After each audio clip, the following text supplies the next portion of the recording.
So yesterday was our experiment on going down one side of 132nd and walking and recording at the same time, which I'd never done before. And today's experiment is trying to do the same thing down the other side of 132nd in the rain. Warning, today is going to be the dead animal version. I promise not to do gore fest shots, but there have been dead animals along 132nd since the beginning of September, and no one is replying to reports. This is our first guess of the day. It used to be a squirrel. He used to be fluffy. And he used to be a little further down the road there. That street there is 66A crossing. I've been reporting him since the beginning of September, possibly the end of August. No one from the City of Surrey is coming to report him. So that's our first one of the day. Sorry, Fred. Hope you'll get a good burial soon. Okay, just a few steps past poor little squish squirrel, we have the property right on the corner of 66A and 132.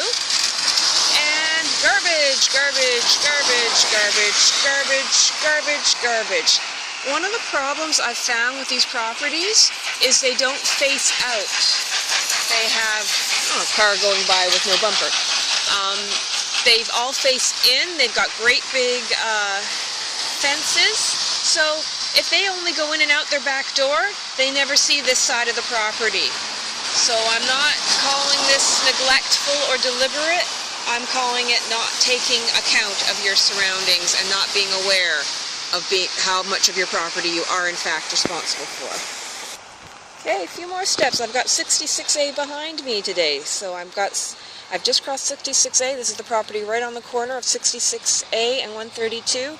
And we have had this broken glass. It's part of a headlight. That's been there since the middle of August, I think. It's been moved around. Some of it was closer out to the sidewalk for a while. So it's just been sitting there being a hazard for wildlife and children for at least a month or so. Okay, this was a fun one. I really wish I'd taken the picture when it just happened.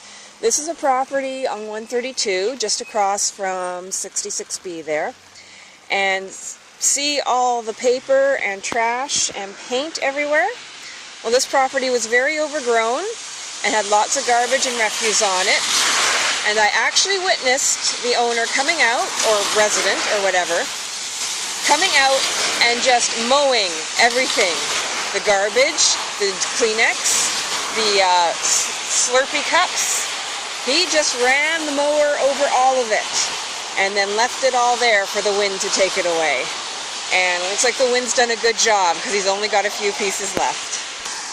Okay, we've just gone a few paces past 66B. It's on my right behind me. Here's another case of, again, the rain has stamped it down a bit, but this property always has lots of refuse on it, including today there's someone's jacket. So if you've lost a red and black striped jacket, it's on 132 and 66B. We're in front of 6683 132nd. There's, what is that? That's 67 over there. And these beautiful stand of trees are always covered in garbage. So we look back here, there's all kind of refuse here. I don't think it's the people here littering. I believe it's people walking down the street being careless with their junk and disrespecting other people's property. But for instance, we have this Slurpee cup here, which has been there since the summertime, because I have walked by here many a time. So whoever lives in this house never goes out their front door, never looks past their fence.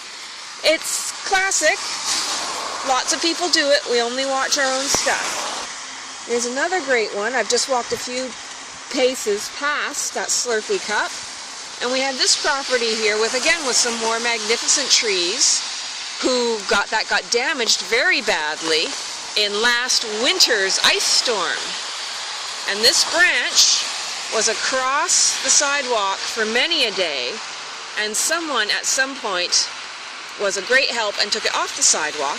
But it's been sitting there since, when was our ice storm? December? January? So, firewood anyone? Same property, someone's sticking Slurpee cups in trees. I don't normally approach from this angle, so who knows, that could have only been there for 5 minutes. But it's still showing that people disrespect other people's property. It's not my property, I can trash it. Okay, I'm at 132 and 68A is on my right. And we have graffiti on this fence. We have a fair bit of graffiti. Couldn't tell you how long it's been there. But again, this is one of those things. This house up here, no windows, a big fence. The property opens up onto the other street. If they always only ever go in their front door and never drive out this way, they might not know. They also might not know that they are in fact responsible for this overgrown property.